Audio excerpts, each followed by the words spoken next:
79వ దినోత్సవం పులివెందుల్లో మొట్టమొదటి స్వాతంత్ర దినోత్సవం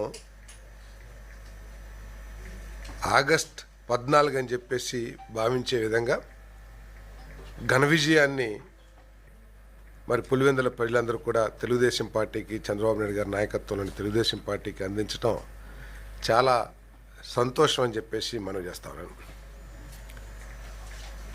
ఓటమిని గౌరవంగా ఆహ్వానించి ఓటమికి కారణాలేంటి అని సమీక్షించుకోవాల్సిన వైఎస్ఆర్ కాంగ్రెస్ పార్టీ అధ్యక్షుడు, పులివెందుల శాసనసభ్యులు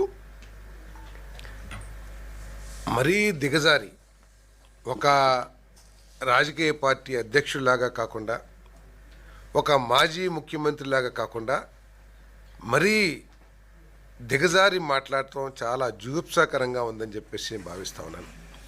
మాట్లాడితే ప్రజాస్వామ్యం అని, ప్రజాస్వామ్యం అంటే వైసీపీ గెలిస్తేనేమో ప్రజాస్వామ్యం ఉన్నట్లు, వైసీపీ ఓడిపోతే ప్రజాస్వామ్యం ఓడిపోయినట్లు ఒక అప్రజాస్వామిక రాజకీయ నాయకుడు మాట్లాడటం చూస్తూ ఉంటే చాలా ఆశ్చర్యకరంగా ఉందని చెప్పేసి నేను భావిస్తున్నాను.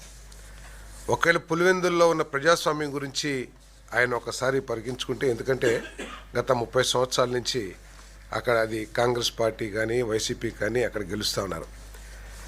30 సంవత్సరాల తర్వాత ఓటు వేసాను, అందరికీ దండాలు అని చెప్పేసి ఈ విధంగా బ్యాలెట్ బాక్సులు వేశారంటే ఇది ప్రజాస్వామ్యబద్ధంగా జరిగిందా లేక ఏ విధంగా జరిగిందో ఒకసారి ఆలోచించుకోవాలని చెప్పేసి మనం చేస్తాను.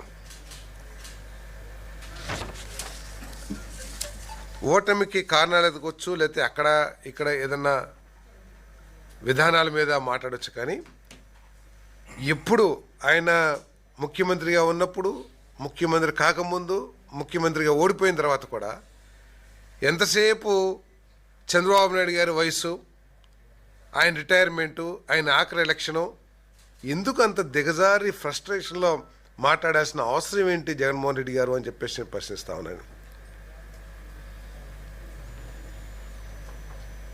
చంద్రబాబు నాయుడు గారు భగవంతుడి ఆశీర్వాదంతో నిండు 100 ఏళ్ళు పూర్తి అధికారంలోనే ఉంటారని చెప్పేసి కూడా నేను భావిస్తాను. ఎందుకంటే ఆయన